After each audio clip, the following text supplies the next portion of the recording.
Watch Jim Davis on your right with green-black Tron against Jeffrey Pyka on your left. A blue-red Gift Storm winner of this match will be in through the elimination rounds later this evening, and you'll get to choose, perhaps if you'd like, to watch them play. As Jim has won the die roll, he'll start with an Urza's Power Plant and a Chromatic Sphere.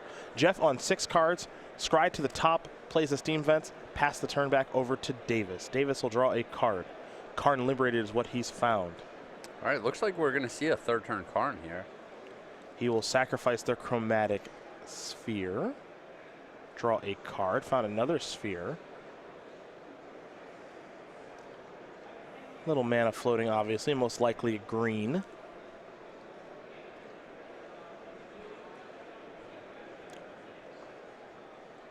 And I think we might have another sphere on the way. Green no longer floating. There's a Tower of Power. Sacrifice the sphere. Green floating. Draw a card. Found another power plant. It looks like he does have a mine, as you mentioned, though. And that means we could have a turn 3 Karn Liberated on the way here. There's a star. Pass that turn back over to Jeffrey Pyka. Pyka will draw. Picked up a copy of Goblin Electromancer. So he will sacrifice this Scalding Tarn very quickly. Get himself a basic island. And I think we'll have a 2/2 cost reducer here in just a moment.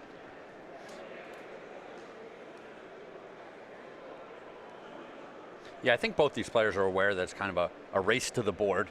Get some relevant things out there. Electromancer is in. Davis will draw. Picked up a tower.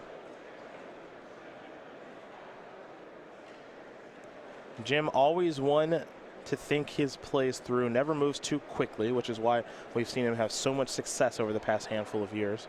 What may feel like an obvious play here of Karn on turn 3 may not be the play that Jim wants to make. Well, and it looks like he does not have. If he's tapping this now, I can't imagine he has Tron. Okay. So he's got a Llanowar Waste.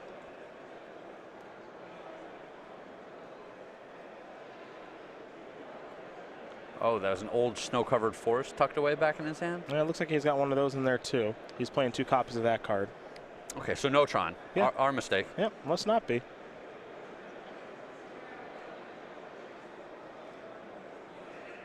A Walking Ballista.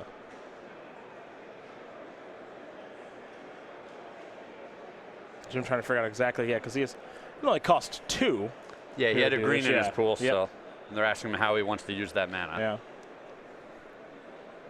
Yeah, it looks like, it was just a snow-covered forest and not a, not an Urza's Mine. So Jim's draw a lot less explosive, that's for sure. So now we have to figure out if Jeffrey Pyka's draw is explosive or not.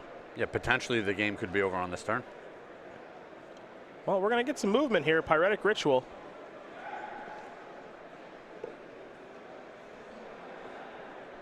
Storm counter and some mana counters.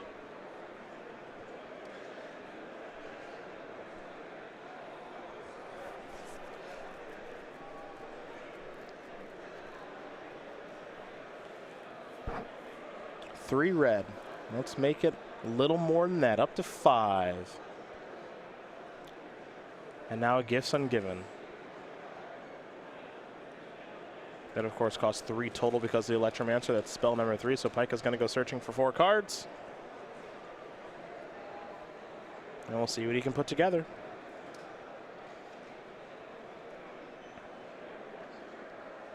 Yeah, I think we're going to see the typical 3 mana effects and Past in Flames. Yeah, most likely. That's what we see so many times when we watch people play this deck. Yeah, it's the pretty standard to go to.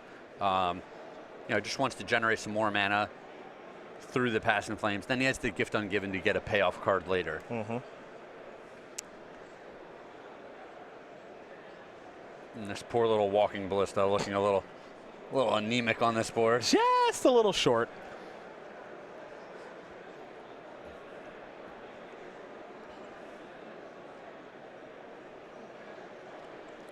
Looks like Jim is going to give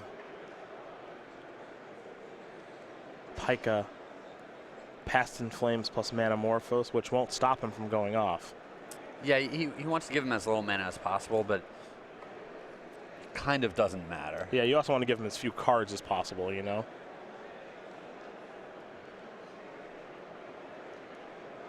Now, perhaps you just don't give him Past in Flames. You put Past in Flames in the graveyard because it does cost 4. Mm-hmm. And you give him Manamorphose plus a Ritual. I mean, obviously, one of the things that's great about this deck is you're doomed if you do, doomed if you don't. Yeah, I mean, like if you give him Manamorphose and the ritual effect is +1 mana anyway. Mm-hmm. You're not really getting around giving the extra mana. Yeah, you're not solving the problem. That's for sure.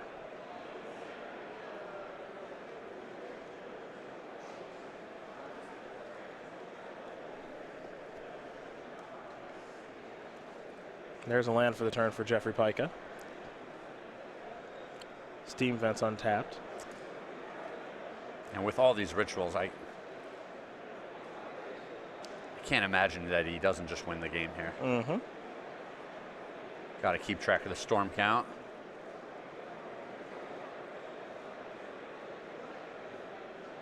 Looks like Jeffrey kind of shortcut here and say, I'm casting all of these, which I can appreciate, that's for sure. Yeah.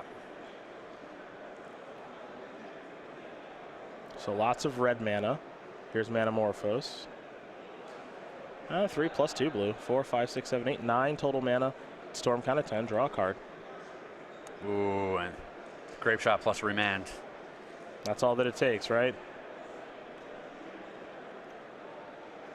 Grape Shot you. All of the Storm copies will target you. Grape Shot itself, I will Remand, and then I will Grape Shot you again, and that'll do it.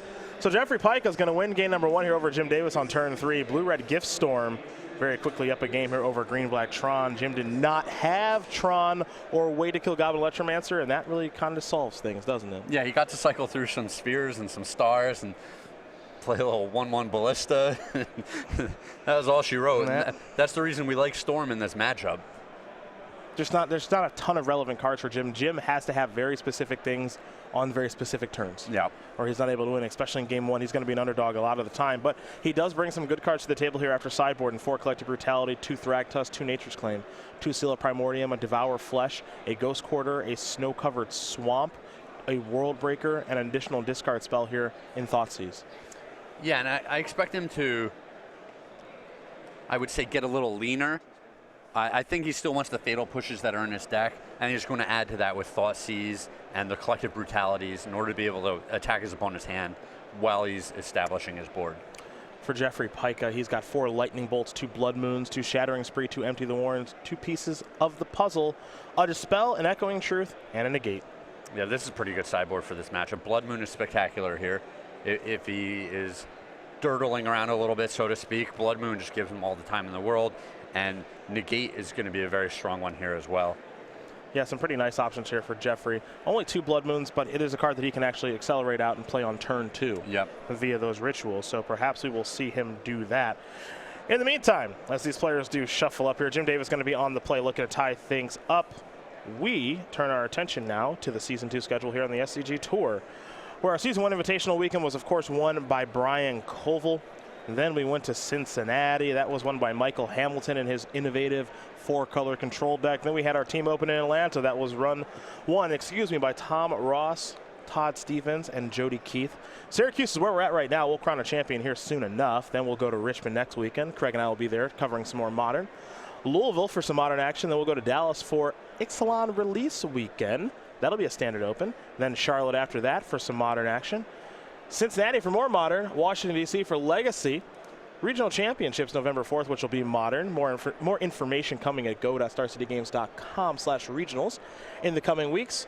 Then we'll have a team open in Baltimore, and then that Season 2 Invitational Weekend, December 1st to the 3rd. Standard Modern with a standard top 8 at the Berglund Center in Roanoke, Virginia. Now, of course, there are playmats involved with all of our Opens and Classics. For Standard, you'll get that Invocation Bantu the Glorified. Pretty nice artwork there. Yeah, he's a bad man. And do not mess with Bantu. Then, in Modern, it'll be Spell Pierce, some of my favorite artwork from that particular set, that Spellwork Invocation. And then for Legacy Opens and Classics, it will be Days. Again, free exclusive playmats on the SCG Tour with entry into any Season 2 Open or Classic. Bantu, Spell Pierce, and Days. Yes. I I don't even know the storyline that well. I know that you're into some of the Magic lore. A little bit. Is Bantu a male god or a female god? I don't even know. pretty sure male god, but can't say with 100% positive. Sure. I was reading some of the storyline arcs. I think like Nicol Bolas. Okay, Bantu confirmed female. My bad. All right, I'm glad I checked. Yeah, and I know that like Liliana was cursed by Razaketh, that big like 8/8 demon. Okay. That tutors. You said creature and tutor. Yep. And then Liliana just killed that thing. I remember that happened in the storyline. And apparently Bantu betrayed all the other gods. That's not and cool. went with Nicol Bolas. Now I think like most of the gods got killed, but I can't remember. And Nicol Bolas killed Bantu. Yeah. So yeah, because you don't want to. Got what she deserved. You don't want to trade on your team. Yeah. Yeah, you do not want to trade on your team at all. So there we go, little lore. I didn't know that. I was reading some of the articles on Daily MTG. I didn't finish them, but I do very vividly remember that like Liliana just killed that demon. Was not happy about being cursed by that demon. Curse me? Yeah. We'll see what happens. And that demon like made all this water in the desert full of blood and stuff, and Liliana was having some trouble with that, and then Liliana kind of like broke free and just killed it. I don't know if Nicol Bolas like won or anything like that. I don't know yet. Maybe I should finish reading that tonight. Dude, it's a harsh world out there, huh? Nicol Bolas is not to be messed with. Apparently Liliana is not to be messed with. That's also true. Like, I just want a kinder, friendlier Kithkin world. I think that Gideon is pretty nice, dude. And Nissa seems like she's pretty nice. Chandra seems a little polarizing. I think a little fiery, yeah, if you will. That was going to be above that. I think she could have good days and bad days. And then Liliana seems pretty evil. What's the other Planeswalker? Who am I missing? Blue. Oh, Jace. I'm tired of Jace. Jace is always here. Yeah. Jace is just always around, being the best of the bunch with his hood and his always awesome powers. Yeah, enough with you, Jace. Yeah, tired of Jace. Jim Davis, player we'll learn a little bit more about right now, the 33-year-old from Long Island, New York, with his 11 open top 8s, 2 wins, 3 invitational top 8s. And he did win the Players' Championship, did the team captain of MetaGameGurus.com. Played college roller hockey at Stony Brook University, still enjoys playing hockey and golf. Plays a lot of hockey, actually, does Jim. Plays bass and sings backup vocals in the rock band Teach Me Human, and does Magic full-time, which is very true. Writes articles, team captain of Team Metagame Gurus. He streams, he coaches. He does it all, does Jim Davis. But he's had some difficulty winning round 15 in individual tournaments lately. Yeah, might be adding top 8 number 12 here to the resume. That's the goal. Got to remember, too, that he did get second place along with Danny Jessup and Kevin King in that team open in Atlanta just 2 weeks ago. So very, very solid run there. Absolutely. Absolutely. Really healthy tournament for Jim that weekend. Down a game here, though. Yeah. Back against the wall. Tough matchup game one. I think he's just going to lose game one a pretty high percentage of the time, but he does, like I mentioned, have good cards to sideboard in. Collective Brutality and Thoughtseize are quite good. Fatal Push does a nice job of killing those lords, or excuse me, those cost-reducing lords, I guess you want to call them. They're the Lord of Spells. Sure. So the Spell Lord. Yeah, Spell Lords. And then there's always Karn on turn 3. That's always a thing you can do when you're playing Tron. He tried real hard the first game, digging and digging. Couldn't get there.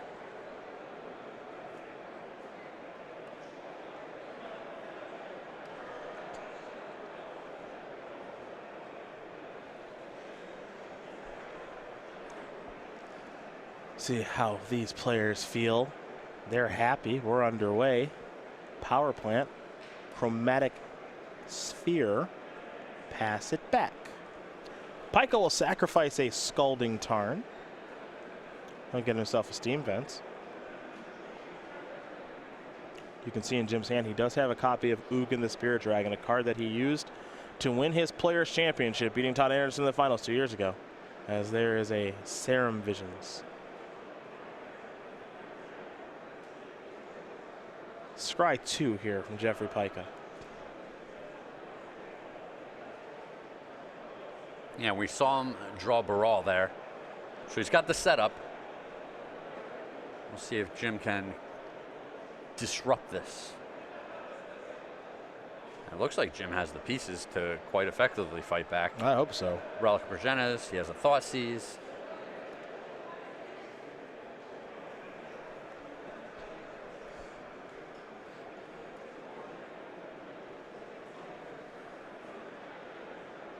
Might be time to stir it up.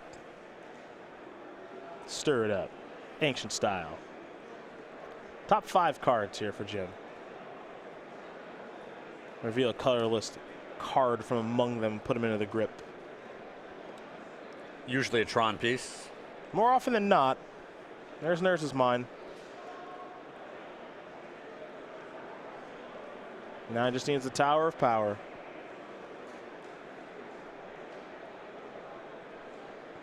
Relic, Progenitus, Thoughtseize, Blooming Marsh, Chromatic Star. Nurse's Mine.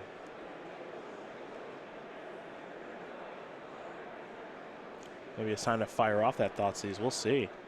Yeah, it looks like he would have a real tough time assembling Tron next turn. He'd have to get pretty lucky. So he's going to forego that plan.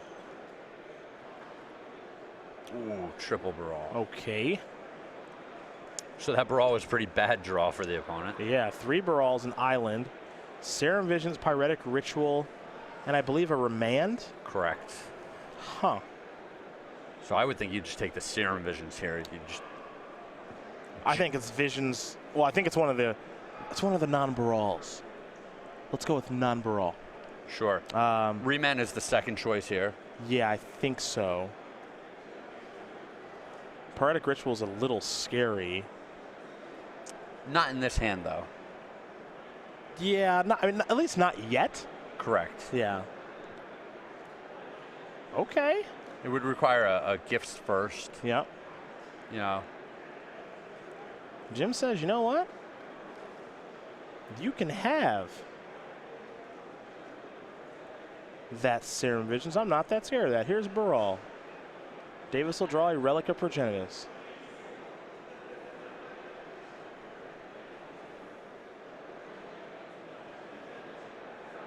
Jim will play a Chromatic Star. Planner is mine. Sack. Draw. Collective Brutality, which is unfortunate because as good as Collective Brutality can be in this matchup, it kills Electromancer, but it does not kill Baral. No, it doesn't kill Baral, but just a duress effect might be enough in this game. Jeffrey doesn't have a whole lot of action going on in his hand, and he definitely needs a critical mass of cards in order to win. So just taking one of the ritual effects might be good enough. Jim will pass with a Relic of Progenitus activation at the ready. And now we see Empty the Warrens being the draw. That's an interesting one. That gives him a big payoff here. Serum Visions. Picked up a copy of Remand. Scry 1 to the top, 1 to the bottom. Does Pyka want to make a move here? Seems like his best option. Move in on 8 goblins. I like it. 2-turn clock. Pyretic Ritual. Well, here's Desperate Ritual. He's saying we don't need that. Yep. It's just going to happen. Oh, we will do it. Make it easier for the fans at home. Spell 3. Keep in mind, he did keep Pyretic Ritual on top of his deck. So here's Empty the Warrens. So now if you're Jim, you can cash in this Relic pretty comfortably. Yeah, well, and he needs the extra cards.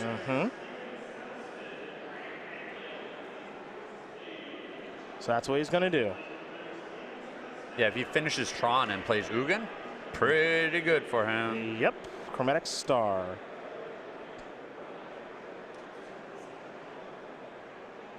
Come on, Jim. Give us a sweat. Big draw step here.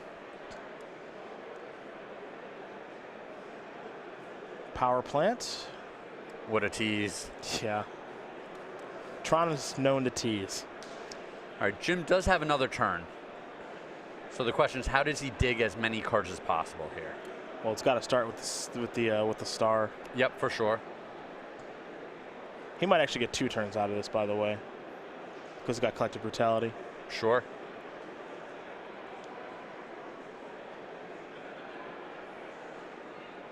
So here's the start.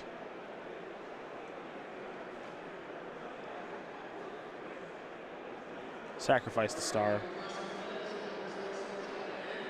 Draw a card. Karn, not for this game. And we can't forget one of the cards in Jeffrey's hand is Remand. That got taken by the Thoughtseize. He did not draw another Remand? No, I'm fairly sure he scribed that to the bottom. I'm not 100% positive, but I'm pretty positive. Oh, we're going to find out one way or another here. Yeah, I think so.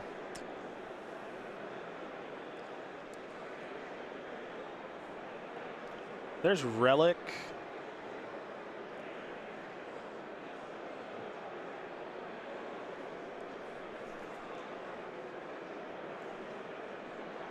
Jim with no mana floating currently. He's going to play this Tron piece. Collective Brutality. Going to do this to kill a goblin.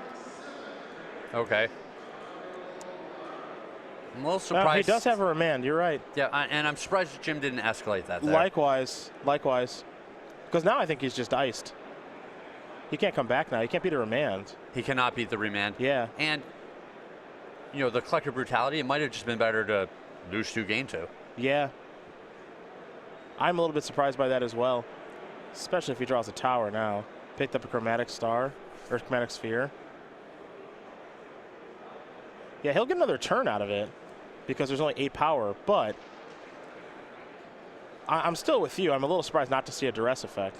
Yeah, and he has to find the Tron now. Yeah. Sylvan Scrying means he sort of did. Yep.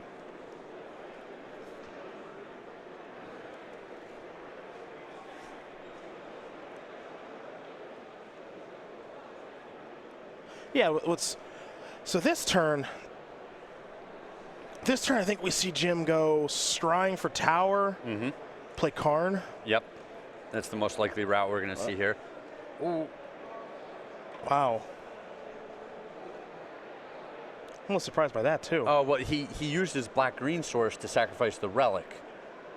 Oh, it wasn't for Star. Yeah. Yeah, never mind. Yeah, you're right. Yeah, he has to go this route. You're right.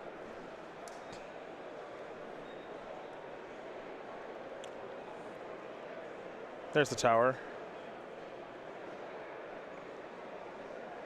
And not being able to threaten with a big spell this turn and next turn means the Remand might just be lights out. Yeah.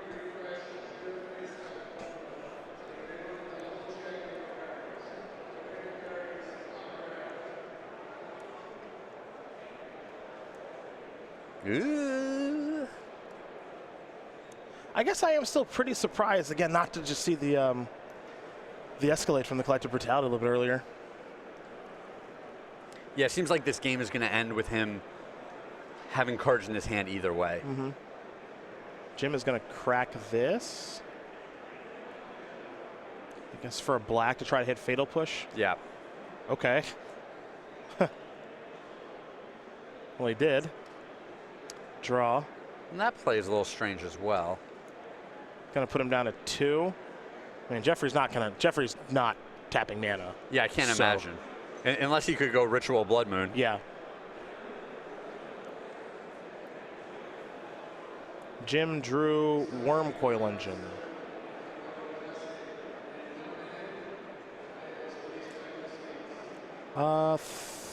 Three, 4, 5, 6, 7, 8, 9, 10, 11. So he can't play both. And he knows when the opponent passes without playing one of those brawls. Yeah, he knows he's dead. Yeah, look at the face. Ugh, so close. Yep. His deck just teasing him, giving them the Tron a turn too late. All you can do is cast Dugan and get it remanded, buddy. That's all you can do. Yep, that's going to do it. Jeffrey Pyka is going to win this match here over Jim Davis, 2-0. Blue-red Gift Storm going to take care of green-black Tron. And that means we're going to have a Storm deck into the top 8. Congratulations to Jeffrey Pyka.